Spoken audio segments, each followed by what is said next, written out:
Assalamualaikum warahmatullahi wabarakatuh. Halo teman-teman, ada pepatah mengatakan, tak kenal maka tak sayang. Maka perkenalkan, saya Siti Anissa Syabania dari kelas 12 ATKP SMK Nibal Bisnis Bogor. Pemasaran adalah salah satu kegiatan pokok yang perlu dilakukan oleh perusahaan, baik itu perusahaan barang atau jasa, dalam upaya untuk mempertahankan kelangsungan hidup usahanya. Karena pemasaran ini salah satu kegiatan perusahaan di mana secara langsung berhubungan dengan konsumen. Oleh karena itu, di sini saya akan menjelaskan sedikit mengenai strategi pemasaran untuk setiap tahapan siklus hidup. Yang tentunya ini adalah salah satu mata pelajaran produk kreatif kewirausahaan. Mari kita simak. Strategi pemasaran untuk setiap tahapan siklus hidup produk ini ada 4. Yang pertama ini strategi pemasaran tahap pengenalan atau introduction. Nah, di strategi pemasaran ini ditujukan sebagai cara dalam menciptakan kesadaran terhadap produk secara luas, dengan kata lain, mendorong para pembeli untuk memakai produk yang dibuat. Strategi pada tahap ini ada 4 bentuk, yaitu yang pertama, strategi peluncuran cepat atau rapid scaling strategy, yaitu strategi yang dilakukan dengan cara menetapkan harga tinggi supaya mendapatkan keuntungan atau laba kotor per unit sebanyak-banyaknya. Strategi ini digunakan untuk mempercepat dalam melakukan penerobosan pasar. Yang kedua yaitu strategi peluncuran lambat atau slow scaling strategy, yaitu strategi yang dilakukan dengan cara menetapkan harga yang tinggi untuk memperoleh laba kotor per unit sebanyak-banyaknya. Nah, akan tetapi dilakukan dengan cara berpromosi secara rendah agar biaya pemasaran produknya tidak terlalu tinggi. Yang ketiga ini ada strategi penetrasi cepat atau rapid penetration strategy, berupa strategi yang dilakukan dengan cara menetapkan harga yang rendah dan promosi yang agresif. Strategi ini dilaksanakan agar mendapatkan penerimaan pasar yang cepat dan besar. Yang keempat ini ada strategi penetrasi lambat atau slow penetration strategy, yaitu berupa strategi yang dilakukan dengan cara menetapkan harga yang rendah supaya mendapatkan penerimaan besar dari para pembeli. Strategi ini memakai biaya promosi yang rendah agar biaya pemasaran tidak membengkak. Nah, ini yang kedua ini ada strategi pemasaran tahap pertumbuhan atau growth. Yang pertama ini ada pertumbuhan cepat atau rapid growth. Tahap pertumbuhan cepat ini memiliki beberapa tanda seperti melonjaknya tingkat penjualan usaha produk secara cepat. Meningkatkan angka penjualan ini dikarenakan produk telah diterima dan diminta oleh pasar. Nah, strategi pemasaran pada tahap ini dilaksanakan agar dapat menciptakan pasar yang kuat dan mengkhususkan distribusi. Yang kedua ini ada pertumbuhan lambat atau slow growth. Angka penjualan biasanya masih meningkat, tetapi pertumbuhan cenderung menurun. Pada tahap ini, sebagian besar pasar telah dijangkau karena produk usaha sudah dipakai oleh para pembeli. Nah, ini yang ketiga ini ada strategi pemasaran tahap kedewasaan atau maturity. Yang pertama, di maturity ini ada strategi bertahan atau defensive strategy. Inti dari strategi bertahan ini adalah penekanannya pada melakukan pengurangan biaya produksi serta menghilangkan kelemahan produk. Yang kedua ini yaitu strategi menyerang atau offensive strategy. Nah, strategi yang tujuannya adalah melakukan usaha-usaha perubahan dalam pencapaian tingkat yang lebih baik. Yang keempat, ini ada strategi pemasaran tahap penurunan atau yang biasa disebut dengan decline. Umumnya, penurunan penjualan ini karena adanya faktor seperti perubahan selera pasar, otomotif produk, substitusi barang, pengganti baik yang datang dari dalam negeri atau datang dari luar negeri. Atau juga bisa disebabkan oleh adanya perubahan teknologi. Strategi pemasaran yang diterapkan dalam masa penurunan ini adalah sebagai berikut.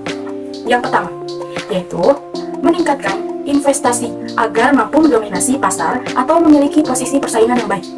Yang kedua, memodifikasi produk atau mencari pemakaian atau manfaat baru pada produk. Yang ketiga, berusaha mencari pasar baru. Yang keempat, berusaha tetap pada tingkat investasi usaha yang berada pada saat ini hingga ketidakpastian industri otomotif dapat diatasi.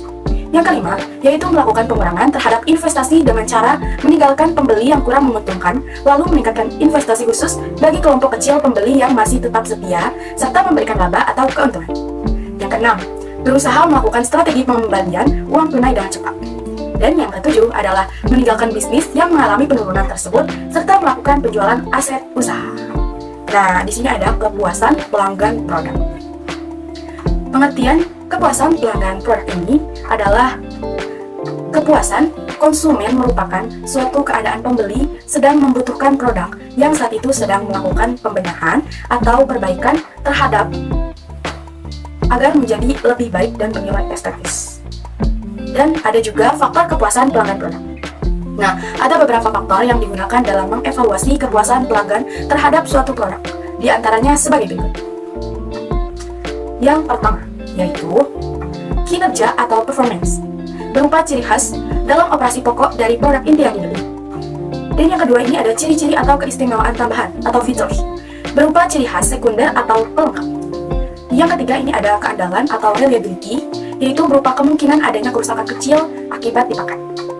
Yang keempat ini ada kesesuaian dengan spesifikasi atau conformance specification, berupa ciri khas operasi dan desain dalam pemenuhan standar yang telah ditetapkan sebelumnya. Yang kelima ini ada daya tahan atau durability, yaitu berupa hal yang ada kaitannya dengan berapa lama produk bersangkutan dapat terus dipakai. Yang keenam ini ada service ability, yaitu berupa bentuk pelayanan pada saat sebelum penjualan, proses penjualan, sampai proses jual. Yang ketujuh ini ada estetika, yaitu berupa daya tarik keindahan dari suatu produk yang ada kaitannya dengan panca indera, seperti produk aksesoris mobil, dan sebagainya. Yang kedelapan ini ada kualitas yang dipersepsikan atau perceived quality, yaitu berupa sebuah citra produk yang juga menjadi tanggung jawab wirausahawan terlihat terhadapnya setelah dilakukan pembelian produk tersebut. Nah, adapun dalam mengevaluasi jasa memakai beberapa atribut atau faktor sebagai berikut. Yang pertama ini ada bukti langsung atau tangibles, yang kedua ini ada keandalan atau reliability, yang ketiga ini ada daya tanggal atau responsiveness, yang keempat ini ada jaminan atau assurance, dan yang kelima ini ada empati. Nah, selanjutnya ada sebab-sebab timbulnya ketidakpuasan konsumen produk. Yang pertama ini adalah produk tidak sesuai dengan kenyataan yang diinginkan. Yang kedua itu pelayanan selama proses memakai produk itu tidak memuaskan, mudah rusak, patah, dan sebagainya. Yang ketiga ini perilaku para personel pemasaran produknya ini kurang menyenangkan. Yang keempat ini keadaan fisik lingkungan tidak menunjang. Yang kelima, harganya itu terlalu tinggi yang disebabkan oleh jaraknya yang terlalu jauh sehingga waktunya terbuang. Yang keenam, adanya promosi iklan yang terlalu muluk-muluk dan tidak sesuai dengan keinginan serta kebutuhan. Dan selanjutnya ini adalah metode mengukur kepuasan konsumen produk. Di antaranya, yang pertama ini ada sistem keluhan dan saran, yaitu berupa sebuah metode dalam mengukur kepuasan pelanggan yang berpusat pada para pelanggan dan memberikan kesempatan bagi para pembeli untuk menyampaikan saran serta keluhan terhadap suatu produk. Yang kedua ini ada ghost shopping, yaitu berupa sebuah metode dalam mengukur kepuasan pelanggan, yaitu dengan mencari gambaran kepuasan pelanggan lewat mempekerjakan beberapa orang, lalu orang-orang tersebut harus bersikap sebagai pembeli potensial, atau yang biasa disebut dengan ghost shopper. Yang ketiga ini ada lost customer analysis, yaitu yang berupa sebuah metode dalam mengukur kepuasan pelanggan dengan cara pihak wirausahawan menghubungi para pelanggan awalnya yang kemudian hari telah pindah ke pihak pesaing usaha. Dan yang keempat ini adalah survei kepuasan pelanggan, yaitu berupa sebuah metode dalam mengukur kepuasan pelanggan dengan cara penelitian berupa survei baik melalui pos telepon maupun wawancara langsung. Terima kasih kepada teman-teman yang sudah menyimak, semoga bermanfaat. Wassalamualaikum warahmatullahi wabarakatuh.